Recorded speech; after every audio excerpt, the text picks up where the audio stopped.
Hello, all, and welcome to another episode of the Triple H podcast, Happy Hour Hoops, your one stop shop for enjoying a cold beverage and listening to our ice cold basketball takes. We got you covered on everything NBA all the time. Donovan Holden here with Jake Micah, as always. We got a bunch to cover today. Just learning a lot about this league and the future from these playoffs. A lot of big stories last week and the last couple of days with the conference finals getting started and the semis ending. Some injuries to go over. A lot to cover. But before we do that, a word from our sponsor over at Manscaped. Guys, it's summertime now. The weather's getting warm, humidity, dry heat, whatever. You're going to want to go over to manscaped.com and check out one of their best products, which is the Crop Preserver. Is an anti-chafing ball deodorant and moisturizer. It's starting to go hot outside, and this is crucial so your balls stop sticking to your leg. That's the worst. No one likes it. Manscaped's got you covered, though. Go over to manscaped.com. Use the code word TRAINWRECK at checkout. You'll get 20% off and free shipping. Again, that is TRAINWRECK at checkout, 20% off and free shipping. Jake, what do we got today for this crazy NBA playoffs? What are we talking about? Well, man, we're going to start off with, talking about the three teams that suffered the loss, losing their season this year and getting eliminated. It was because all three of these teams were the favorites going into the series. They were two of the top seeds in both conferences went down. Like it was nuts. It was a nuts weekend. So we're going to get into it. So let's start with Saturday night, the first game 7, the Brooklyn Nets losing to the Milwaukee Bucks. Pretty much like the most heartbreaking fashion you could imagine, losing a game it was just like stunned silence in that place when KD goes up for that 3 at the end, airballs it. I don't know, man. I've never felt so more about you, but I've never felt like more confused during an ending of a game. It was nuts. But the Nets go down, mostly out of this season, out of this playoffs because they just weren't healthy. Guys couldn't stay on the floor. Kyrie rolled up on his ankle bad in that Milwaukee series, wasn't able to come back. Harden came back, put through a good effort. He was more effective in game 6, game 7, but just not enough to help out KD. And I mean, really, it just came down to like a bad bounce for the Nets. So going forward into the summer, you don't think anything drastic needs to happen, right? Like going into next year, Brooklyn still the favorite, you think? Yeah, I would say so. I mean, for sure in the East, depending on how free agency goes in the Western Conference, if a team blows it up, if the Lakers bring in another big piece, maybe you could argue there's a favorite out West that's better than Brooklyn, but it'd be tough to top right now, especially if we see Kyrie, Harden, and KD all back in Brooklyn, which we assume we will see. I wouldn't be surprised if some of the role players, kind of move on their way. We know Spencer Dinwiddie. He is going to be looking elsewhere next season. So, that's something to, keep an eye on. For one, I'm glad the Nets lost, but I am going to be sad that I won't be able to see more Kevin Durant this postseason because, man, he has been incredible to watch. Like, it's must-see TV when that dude's playing basketball. But, at some point, we got to give credit to the Milwaukee Bucks.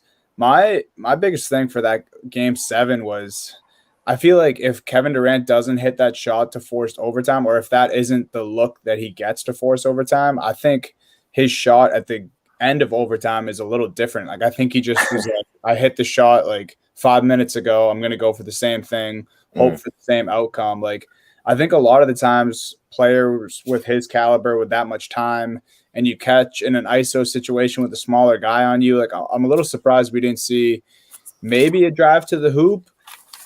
I don't know. Yeah. Maybe hope for some contact, and then you still have a little more time left. I don't know. Obviously, you never know in that situation what the player's thinking. He thought he had the shot, but, I mean, well short, as we all saw. So definitely, like you said, it was just a bizarre ending for the Nets. I think it was Big Cat from Barstool today said, like, just no one could believe that it was actually over once it was over. It was like, oh, Brooklyn's done. They're not in the playoffs anymore.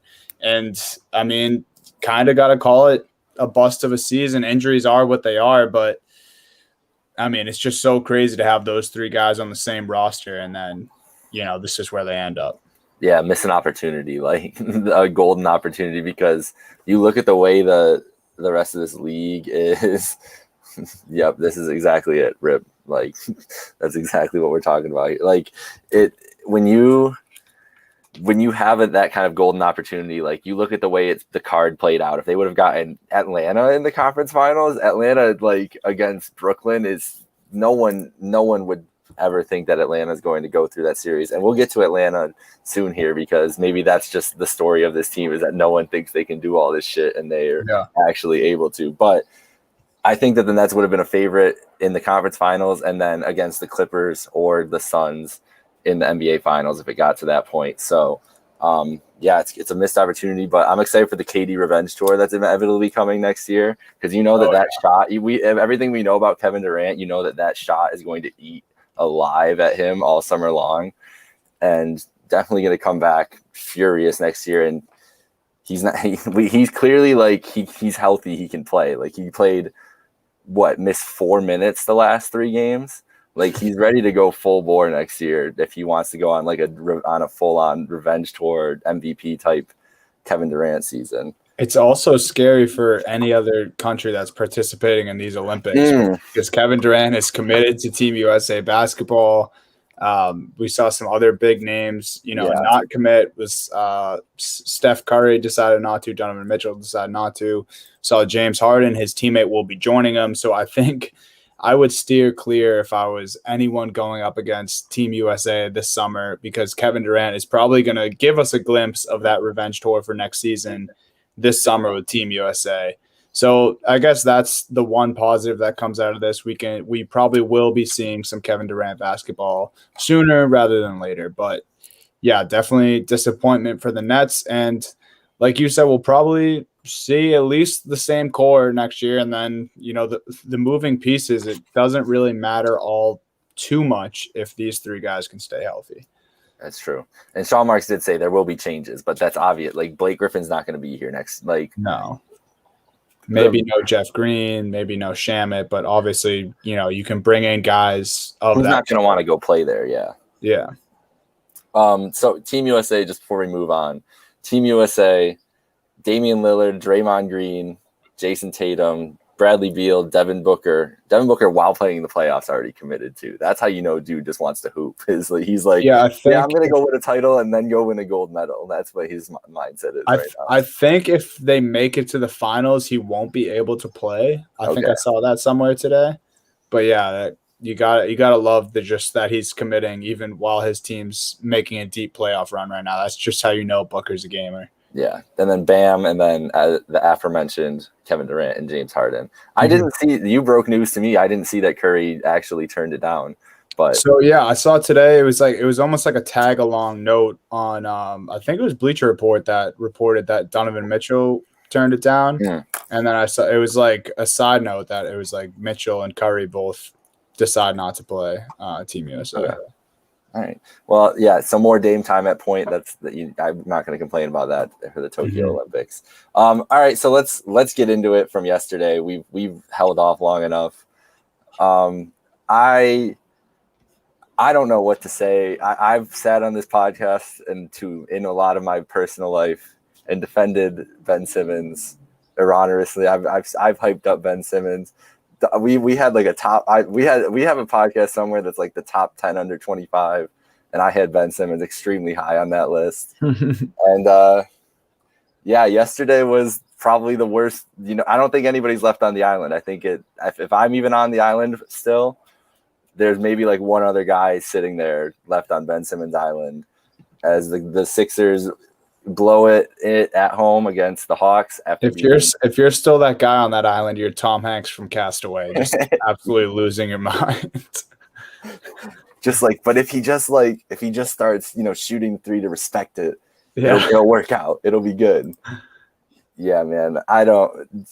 talk me through how you were reacting to this game yesterday, because we didn't get a chance to talk about Game 5 even. Game 5 was the most surreal experience I've ever seen, and I feel like just after that, it's just been chaotic. Like, we just expected doom for the Sixers since then. I went to bed in the third quarter of Game 5. I was actually still awake before the game had finished, but I was, I had shut off my TV. Not that I really had many stakes in the game. I actually had a prop on Trae Young's points, and at that point in the third quarter, I thought it wasn't going to hit. And then I was like, I kind of wanted the Hawks to win. I'm just pulling for Philly to lose, honestly. But at the end of the day, I really didn't care who won this series. And then, I'm kind of sitting in bed. You and Stevie were texting me about the game. I was checking my phone, and then all of a sudden it was like a 4-point game with like still a lot of time left. Trae Young ends up getting 39, crushes the player prop, and then the Hawks win. And then, Game 6 was a must win for the Sixers. They did that, and then I was like, do they have momentum? But I think deep down I knew leading up to that Game 7, like, Atlanta was going to get it done. Like, they haven't had any heart at all in these playoffs. Clearly, I mean, this is the most apparent it's been to me that the Simmons Embiid thing just doesn't work out. Like, Embiid's playing on a torn meniscus, and this dude has been balling, basically doing everything he possibly can. There's a few games where he collapsed late in the game too, and it looked like he didn't have the energy, or he was winded or whatever, because he was missing shots late in the game. But it got to a point where he was doing so much through the first 3 quarters that he just needed help. Mm-hmm. Like, you can't fault. I feel like we can excuse some of the bad ends to the game that Embiid had. Maybe the free throws, you want to tighten that up, especially in a playoff series where you could be losing and not advancing, and your co-stars playing so poorly.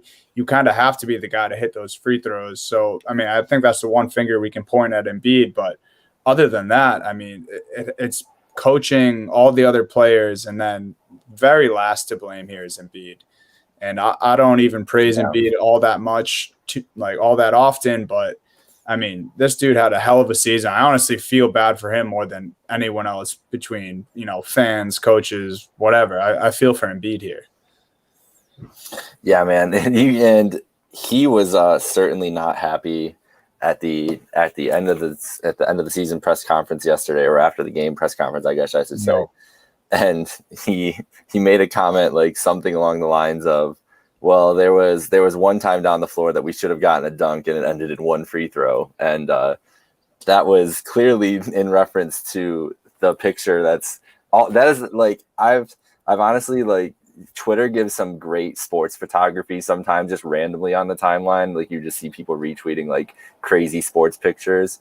And I understand why, like, people like, go buy Getty Images and stuff, because sometimes you just see like the craziest shit in a moment in that game. And there's the picture of Simmons like up over Trae Young or whoever it is, and you literally Trae, like you could just dunk it. Like, you could do anything with the ball to put it towards the rim, and it was just you can't hide from that moment at all. You can't. Like, they can freeze frame it in slow motion now forever.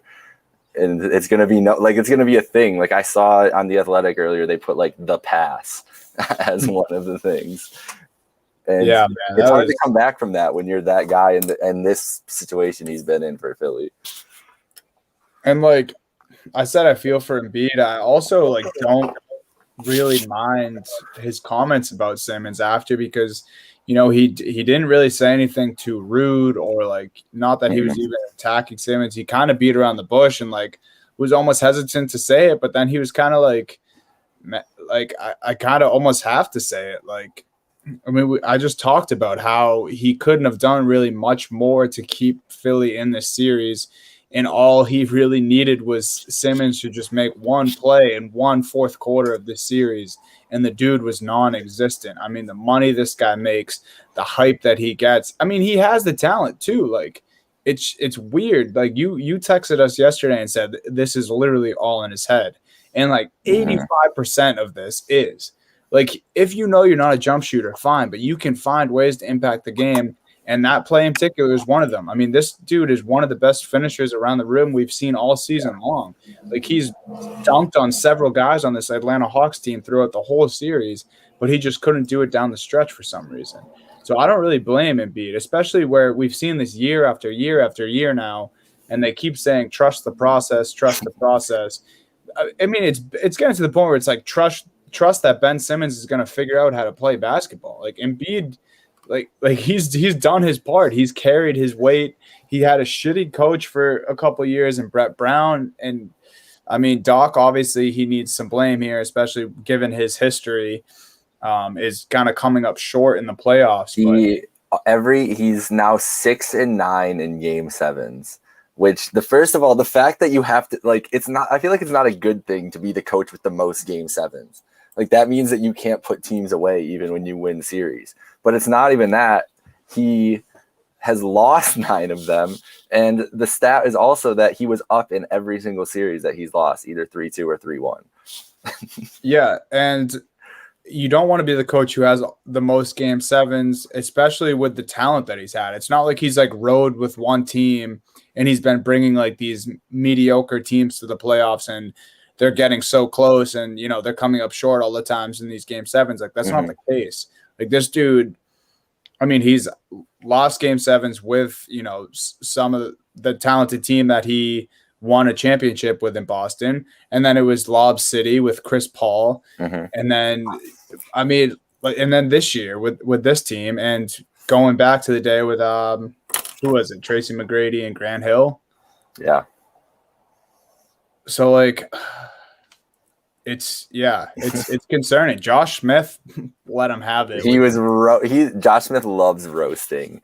Yeah, he came out of the woodworks on that one. But I'm going to go find that and just retweet it randomly from the I think that's what we need to do. We need to turn the Twitter account into we're just going to go back and find obscure NBA, like, Twitter, like, tweets from, like, 2014.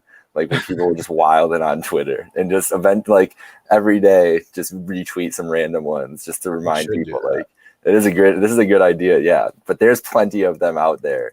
We just have to, we'd have to do some research, but there's Josh Smith has been wilding on Doc Rivers for a while on there. Yeah. And it's getting to the point where, you know, he deserves it. And then even Doc, like, he's asked if Simmons can be a championship point guard, and he said, "I can't answer." Hold up, did you hear what he said today? I want to go off on this. Did you hear the quotes about Simmons today from Rivers? I don't think I did. All right, so I get to break something to you here too. I believe this is the quote. I believe, without going into detail with what we're doing, I believe we know what the right work is and the right type of work and the right way to do it. Rivers said when asked why this offseason will be different as far as Simmons' shooting goes.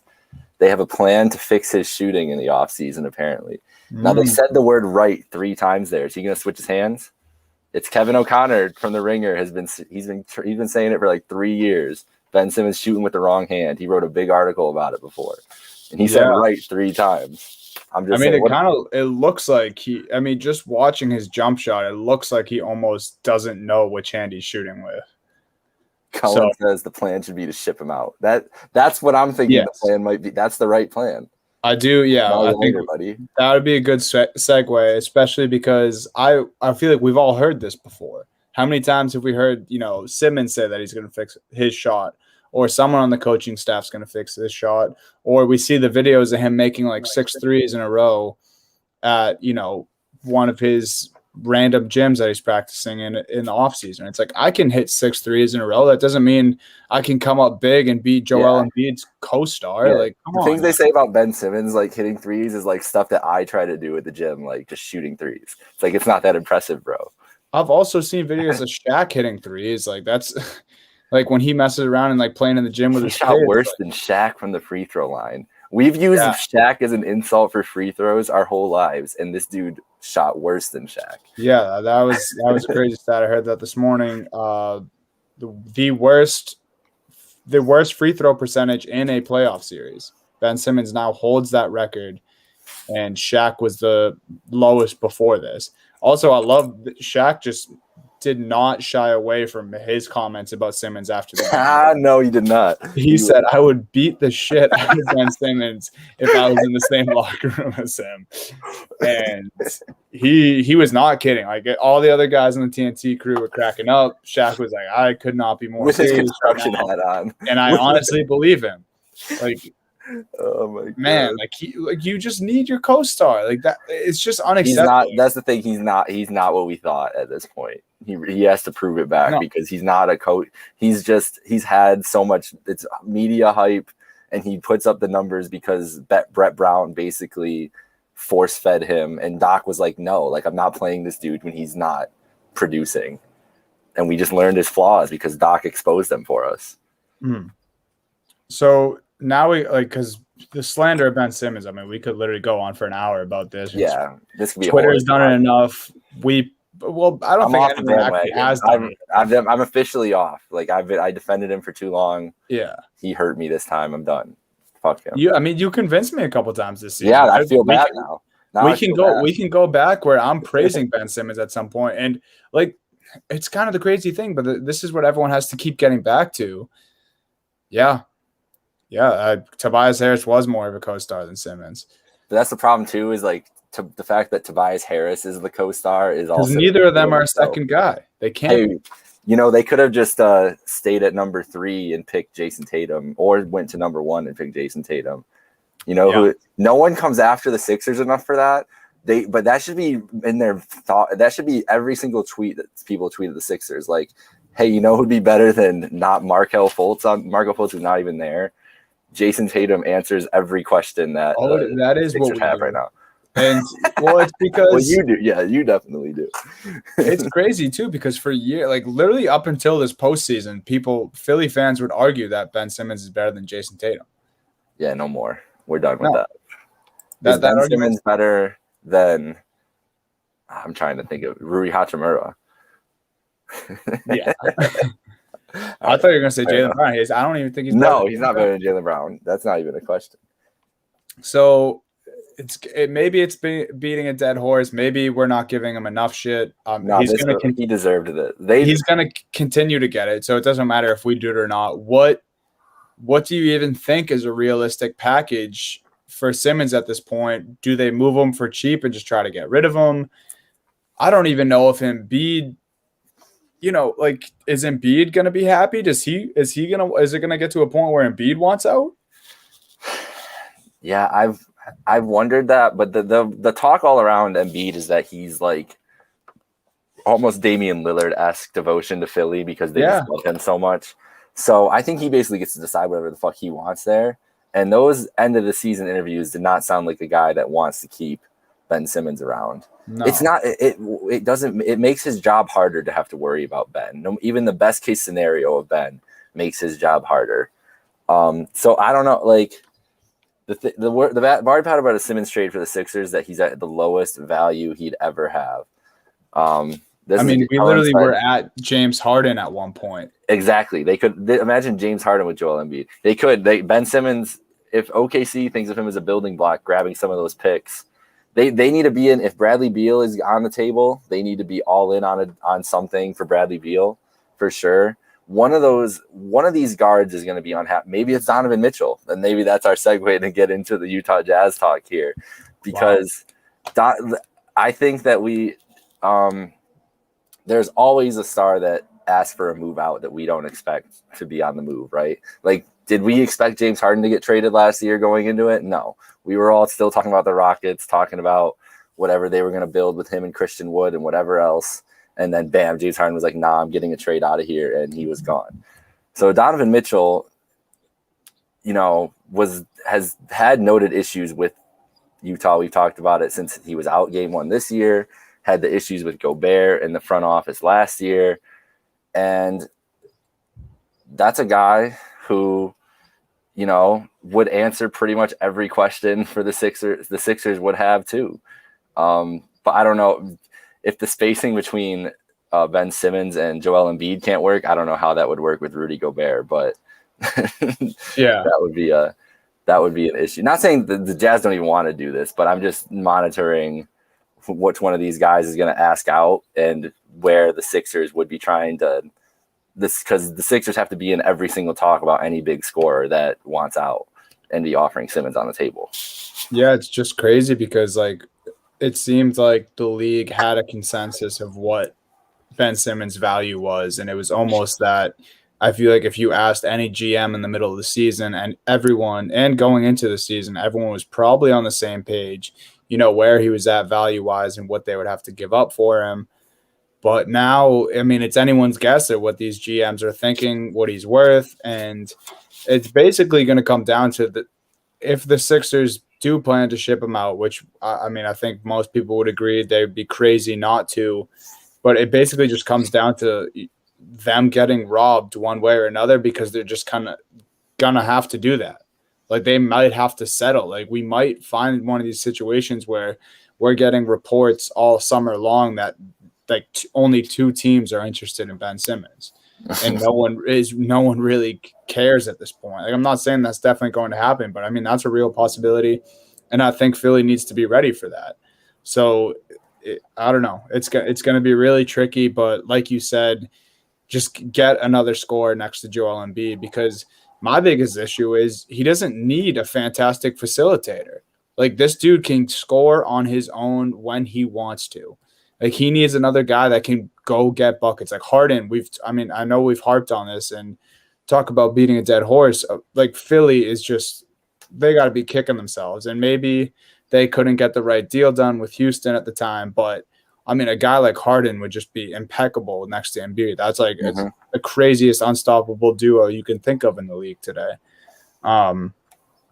And like a Bradley Beal, like you said, like just a scoring guard. Like they don't have to be this great facilitator. Like Embiid will get his own buckets. There's other shooters there that hopefully they can keep around. I thought Seth Curry was great all playoffs long for the 76ers. So, yeah, I mean, it just all comes down to how much the rest of the league values Simmons and when and if Philly's ready to get robbed and, start to make Embiid happy again. Yeah, it's gonna be one of the most interesting developments of the offseason for sure, because they're gonna be desperation mode, and we've seen Daryl Morey not be afraid to make roster altering moves an entire summer. Like he'll just get rid of half the team if he needs to, and that seems like this kind of scenario with this group. Yeah, man, I'm the team I'm monitoring is the Golden State Warriors and their potential 2 top 10 picks that they could have to send to Washington and maybe, I mean, they would have to trade either Wiggins or Draymond too, to just match the contracts. I would assume that Philly would rather have Wiggins, but and the Warriors not getting rid of a Draymond would be a very I don't know. I just can't imagine he's ever leaving there at this point. But yeah, especially could you imagine the difference in edge between Draymond Green in your locker room and then all of a sudden Ben Simmons shows up like the least aggressive guy in the world? What's up, guys? Yeah, that'd be crazy. I mean, that is like one of the teams where it's like you kind of think that they make the most sense. They make the most sense, basketball wise. That might be this is a chance for us to extend Steph's run. I mean, yeah, his role would be a lot different, but as far as using what he's actually good at and putting it to good use and putting it to meaningful basketball, especially, I mean, Steve Kerr is a fantastic coach too. It would make the shooters on that roster life a lot easier. It would make Kerr's life a lot easier. And Ben Simmons, I mean, if he can accept, not being a number 1, not even a number 2, and playing with guys like Klay Thompson and Steph Curry and playing the 4 and not trying to be a 6'10" point guard, which he could probably be if he could even hit a free throw at above 50% rate. But right now he's not capable of those things. It doesn't look like his shooting's going to get any better anytime soon. I'm not going to believe the offseason videos. No. So, yeah, I mean, Golden State's a good spot. But, again, it's just what is even the asking price at this point? It's going to be a crazy offseason for a lot of different teams. I mean, Philly is just keep a magnifying glass on the Philadelphia 76ers, folks, because you're not going to want to miss it. But you think it could also be an interesting offseason for the Utah Jazz. You kind of just alluded to it a little bit. You think Mitchell may demand a trade here? I'm not. I don't think that's.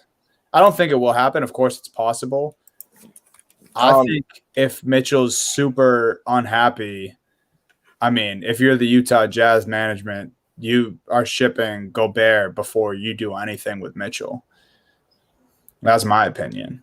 Well, yeah, I don't even think there's any reports on what's going on with if there's Donovan Mitchell unhappy besides what we already know, like as of right now. What I do know is Mitchell, I mean, he's just, his extension kicks in next year. So obviously he doesn't like it. It's not like he has a lot of contract leverage to do anything or whatever. It would clearly be just him deciding he wanted to go another way and trying to force his way out. And we've heard all these rumblings about all the young stars that are trying to like assert, like, right. Like last week we were talking about Luka and Zion the whole time and like where they are with their situations and their builds and disappointing playoff exits. And for Zion not making the playoffs. Well, Donovan Mitchell's had some disappointing playoff exits. And we talked about this team all year long. I feel like ad nauseum we would make jokes about it. Like the Utah Jazz, like, are they for real? Like, we'll see. Who knows? Don't really trust them. And we couldn't trust them. I mean, Donovan got hurt, and Mike Conley being hurt definitely is an underrated storyline that just people won't mention enough to get their Twitter jokes off. Like people were trying to roast the Jazz, and Rudy Gobert on Twitter aren't gonna be like, well, actually, Mike Conley was hurt with a hamstring. It's like no one cares. They're trying to get these French jokes off. It's okay.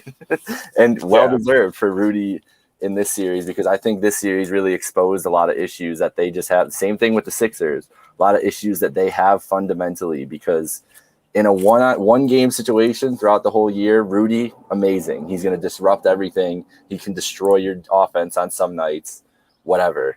In a series, a good team has figured him out every year. That a good offensive team has figured him out. The Clippers small ball destroyed him, and last year Jamal Murray destroyed him.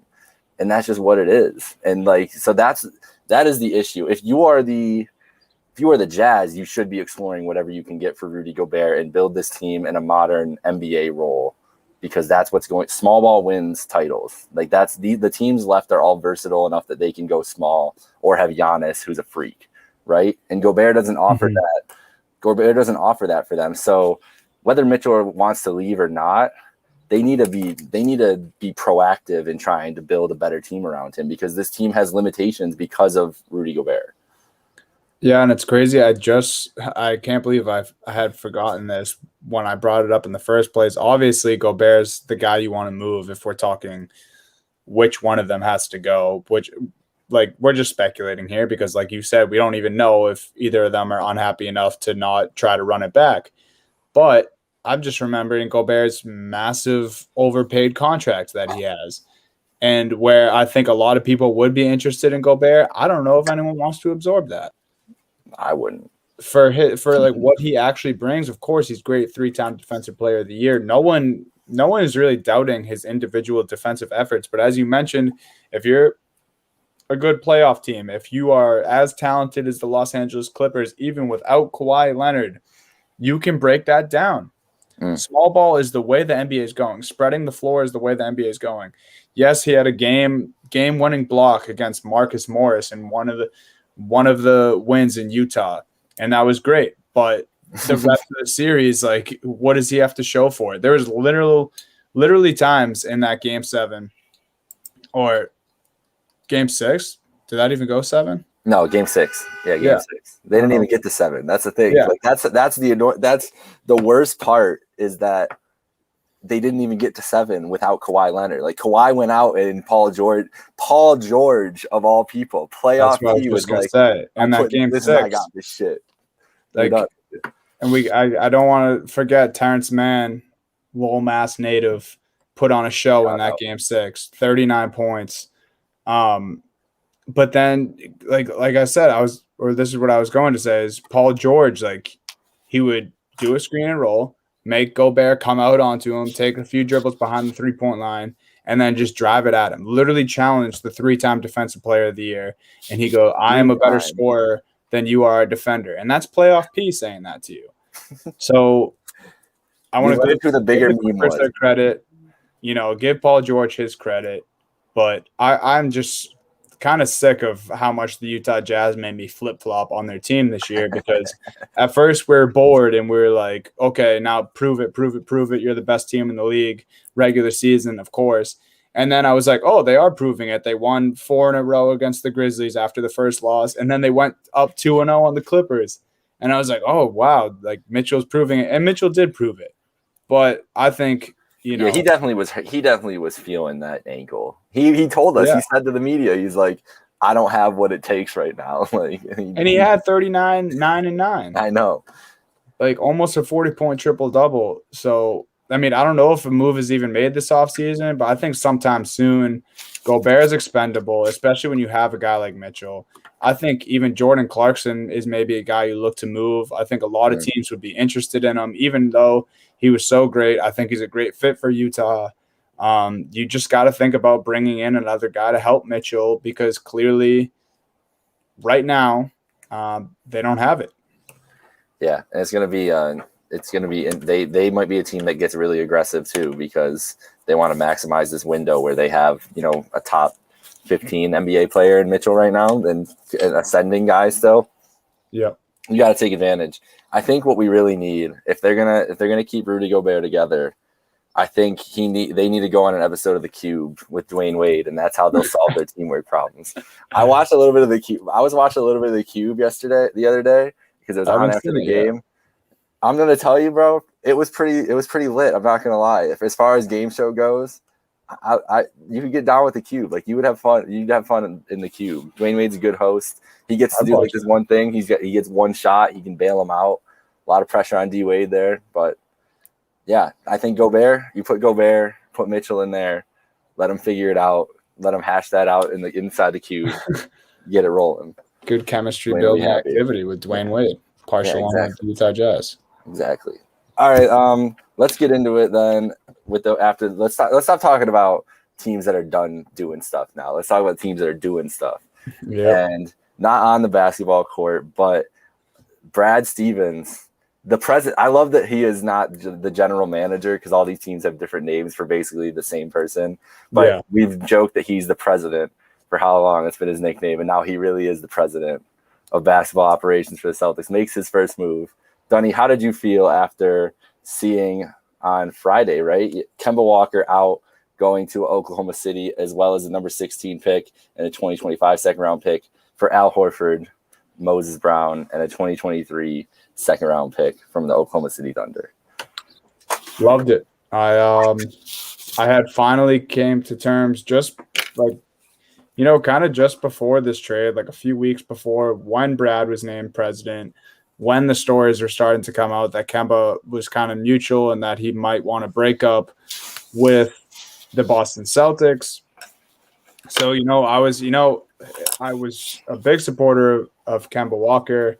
I didn't mind his time here, but this season it kind of showed that it wasn't working out. I mean, injuries and just when he was on the court, there's something not meshing with the Jays. And it showed down the stretch, and then he just couldn't stay healthy. It was time to move on. So, Brad did that. He also just makes a monumental move his first 2 weeks as the president, frees up a ton of cap space, not too much for this season. It only gives him about $9 million wiggle room for this season, but a lot. Just the swap for Kemba and Al down the road frees up, especially for next season if they want to bring in, maybe another max guy alongside Tatum and Brown. Who knows what that looks like? But for right now, I love it. My guy Al Horford, honestly, one of my favorite Celtics the last 5-6 years or so. Obviously, we're not getting the Al Horford we had a few years ago. He's aging, but he still can bring a lot to this team. He's a great passing big. He's a great mentor. Tatum and Brown both love him. And, we haven't even mentioned Moses Brown, a 21-year-old, legit 7-footer. He put up 21 points and 23 rebounds on the Celtics this year. I think Brad Stevens and was like, wow, I want this kid on my team. he gets an opportunity to do so, he does it. So I enjoyed seeing it, but what I hated was just all the news on Twitter and elsewhere. Everywhere you saw this trade, it was Celtics trade Kemba Walker for Al Horford. Like, it's just, I hate seeing that, dude. Like, that wasn't the trade. And that's what the casuals are going to believe, and that's why they do it for clickbait. But man, that really bothered me because it's just such a. I think, I mean, obviously we haven't seen it play out yet, but I think it was a very smart move by Brad. I like it, and it definitely means that another move's coming one way or another. So, whether it's monumental, whether they just bring in another piece and kind of roll with what they have right now. They added depth to the center position. You have to assume Tristan Thompson's probably going to be involved in a move and is going to be out the door soon. And now they have a little more money to, if they do want to give Fournier the 15 to 20 that he's asking for, they can bring back another scoring option for off the bench. What about Kyle Kuzma for Tristan Thompson and Aaron Nesmith? Not Nesmith. I bet you he'd be too high. Yeah, I wouldn't do that for Nesmith. I wouldn't mind bringing in Kuz. I don't know. Too much inconsistency for me to Kuz. But if the price was right, I wouldn't mind bringing him in. Another forward / wing that can do a little bit of everything. But he should definitely know that he's coming off the bench and that Jason Tatum's his dad. But yeah, I don't know. I'm just a little intrigued if we don't bring Fournier back at a Spencer Dinwiddie type deal. I think that would be. What about Kyle Lowry? I was going to ask you about your feelings on Kyle Lowry. Honestly, my dad would be wicked pissed. I know that. He hates Kyle Lowry. I think he's a gamer. I think he would actually be a good fit, especially if we keep a guy like Marcus Smart somehow in that and you put those two as your starting backcourt. Like, I think that'd be pretty scary. Both just have a knack for the ball, both very tough. I mean, we would take probably like over 100 charges as a team if those two were on the same team. But yeah, I don't know. There's definitely, at least I think personally, and maybe that's just me, being excited, but I think there has to be another like semi-monumental move coming before the summer's over, going into next season. I don't know. I guess those are all my homer takes about it. What did you think initially when you saw this? I liked it. I think that I agree with you on everything. It's the cap flexibility and everything. They can have a max slot after next year now, and that's the official Bradley Beal free agency year also. So just to remind you on that Team USA roster, Bradley Beal and Jason Tatum will both be there. Mm-hmm. So we've seen what can happen with that situation. I think that's always something to monitor. So if they don't do a lot this summer or keep themselves to shorter contracts that they can do, we'll kind of see what they're eyeing towards. But yeah, Brad, it wasn't gonna. What did they expect from Kemba? Like, even if it is just Al Horford, like it's not like we've seen what Kemba's not gonna get younger. He's not gonna go back to being 27 years old. This is what happens to older point guards, and it happened quicker with Kemba than people anticipated. But that's how the league works. Like, you don't know when you're gonna drop off like that. And I think Kemba is gonna be a good player going forward. But Celtics fans are more worried about like having a Terry Rozier situation where clearly they would have just like the Celtics. It's great to go back and say like, hey, we would have been better off if we just paid Terry all that money anyways. But it's like, okay, but no one said that however many years ago. Like, everybody was hyped to get Kemba. And it was also good to get Kemba, whatever, for the morale just in general after the whole Kyrie debacle. So I mean, say what you want about the whole thing, but would you rather go through the 2 years of Kemba being injured or the 2 years of Kyrie chaos? Right. I think you pick. I mean, so it's just it's whatever. It is what it is. Signings like it don't work out, but I think that the Celtics still have Jason Tatum and Jaylen Brown as far as I can see on the roster, and so that's more than enough reason to trust in what Brad wants to see, because Brad's been with these guys. He knows what they need on the floor and around them, and now he kind of has a chance to do it. And Al gives them that veteran presence that we've been talking about that they needed in there. Like, they needed just a guy that everybody can go to, not named Tristan Thompson. Like, Tristan Thompson can't be that guy just coming in there. Al has that rapport with all those guys already. So I like it. I'm good with it. Sweet. Yeah, I'm excited to see what happens. Brad said today, it's first time talking about it kind of. He said this excuse me.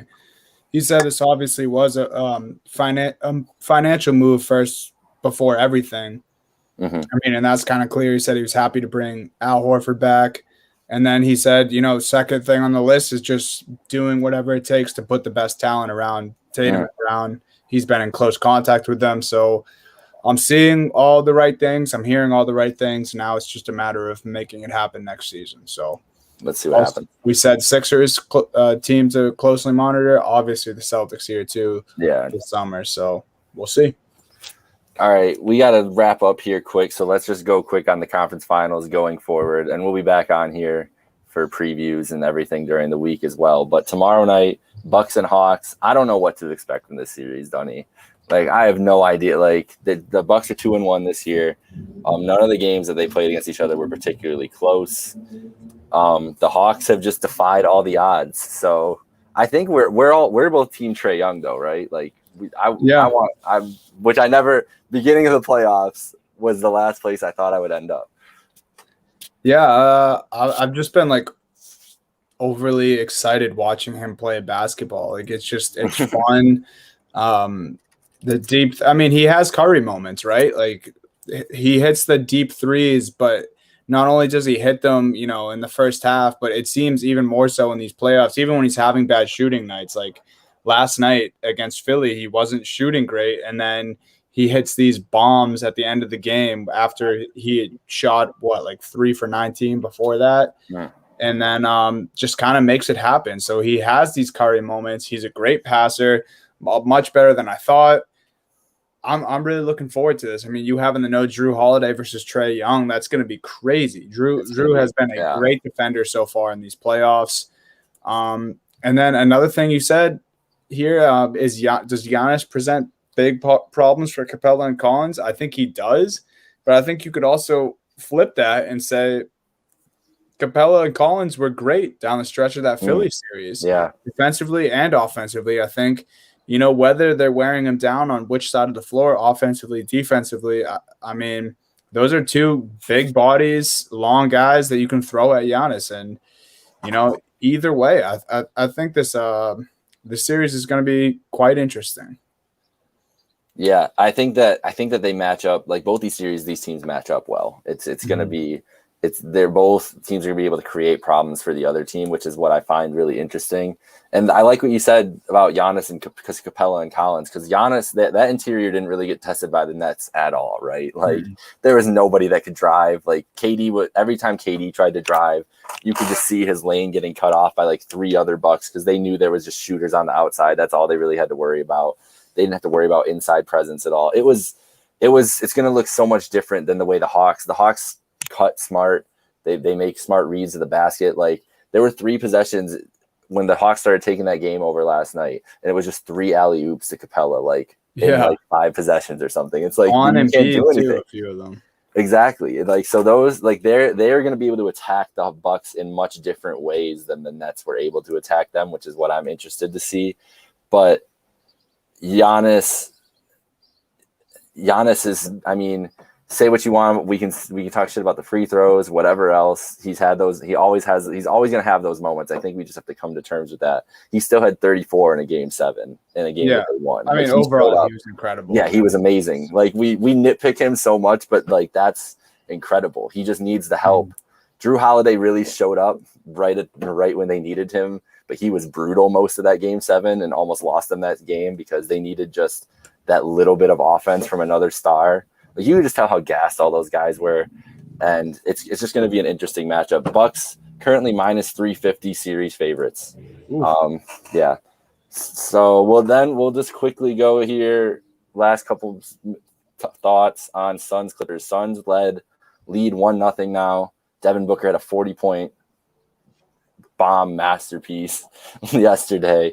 Dunny, how are you feeling the rest of the series? I don't know. I mean, Devin Booker did that, and I don't really know if there's anyone that can slow down Booker on this Clippers team. And then it's looking like Chris Paul is he's been asymptomatic since tested positive with COVID. It's looking like they're saying he can come back early in this Western Conference Finals series. And on the flip side, it looks like Kawhi Leonard is most likely not going to return for this series. And even if they advance to the next round, which is looking unlikely at this point, I don't know if he'd even be ready to go for a finals. Bill Simmons said today on his podcast that he thinks Kawhi is closer than we think from people that he talks to. Yeah. Our mutual friend, Brett Lindsay, texted me yesterday and was like, he thinks Kawhi is also coming back. He was like, that dude is literally not human. Like, he's going to shake off this knee injury and just be ready to go. I hope he does. It would make for a hell of a lot more entertaining series. But I think if Booker's playing like this, the Clippers, they could make it close. They could make it a series. But especially if Chris Paul comes back, I mean, this Suns team looks fantastic. DeAndre Ayton just makes things look so easy. And Stephen A. Smith casually said that Devin Booker is the next Kobe Bryant today. So, well, I was gonna say he's giving off Kobe vibes right now. Yeah, he's been wearing the same purple pair of Kobe's every single game, which is a big Kobe thing to wear the same shoes throughout the whole playoffs. And I've noticed it. It's crazy because like everybody wears different shoes, and you don't even notice half the time unless you're paying attention before. But I've noticed more because Booker has had just the purple shoes on the whole time. Like I've noticed it every game with them. Anyways, that's a tangent that didn't need to go on. Oh, I'm thinking about the range of what this, because this is going to be a weird finals no matter what. The Bucks haven't won since like the 50s, and the rest of these teams have never won to finals. This is the Clippers' first appearance in the conference finals, right? This reminds me, Booker's run reminds me more of like D Wade in 06, and Chris Paul is not Shaq in size or anything in the basketball realm, but as like the vet leading him along going forward, even though he hasn't won, and Shaq obviously had won titles. And it's shaping up that the Bucks are going to be the Mavs, where Giannis is the young superstar on this team around him, and we'll get this clash of, you know, this team that had disappointments in the playoffs getting there, and this young upstart team with a guard that has burst onto the scene and kind of taken over the league. And that's what it seems like we're coming up to. And a Suns Bucks finals is, I'll take that any day. Yeah, I mean, just a quick last thought here. I just want to say that I think not only do I like where these conference finals are at and how these playoffs have gone. Of course, I don't like seeing the stars get injured. I mentioned earlier I would rather Kevin Durant be in the playoffs longer just so we can watch that unbelievable play of basketball. But I think it's good for the league, and I don't like the slander that these playoffs have been getting, because all the fans who have said over the last 10 years it's always the same teams, like those guys have a chance to, you know, get back into the NBA. And we're showing this year that it's talented. The league is talented through and through. Like there's good teams, you know, all over the place. We have so many guys, as you just mentioned, going for their first rings. I think it's good for the league. I've enjoyed these playoffs a whole bunch. We've had great series, great individual performances. I can't complain. No, it's been great. The conference finals are going to be, these series are going to be great basketball. So let's get into it. We'll see you guys tomorrow with a preview for Bucks Hawks game 1 from Milwaukee. Follow us at Happy Hour Hoops 1. Subscribe to this podcast wherever you get your podcasts. Thank you all for joining. Have a great night, everybody.